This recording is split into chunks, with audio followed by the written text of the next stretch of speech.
দেখুন ভিউয়ার্স, বাংলাদেশের প্রত্যেকটা জনগণ যখন আজ নির্বাচন আর রাজনীতি নিয়ে ব্যস্ত, তখন এই চাচাই তার সন্তানদেরকে নিয়ে বাংলাদেশ আরেক নতুনভাবে গঠনের জন্য ব্যস্ত।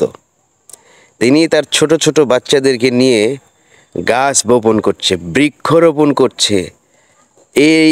এর চাইতে ভালো কাজ আর আমার মনে হয় না যে বাংলাদেশে আর আছে।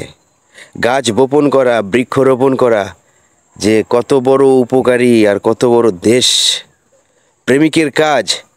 ভিউয়ার্স, আপনারা তো সবাই জানেন।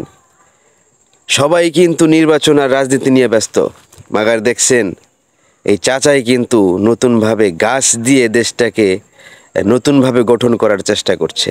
ভিউয়ার্স, ভিডিওটা সবার কাছে ছড়িয়ে দিন আর সবার কাছে পৌঁছে দিন এবং জানিয়ে দিন যে এইভাবেও দেশ গঠন করা যায়। রাজনীতি আর ওই নির্বাচনকে নিয়ে ব্যস্ত না থেকে বেশি বেশি গাছ লাগান, দেশকে বাঁচান, মানুষকে বাঁচান।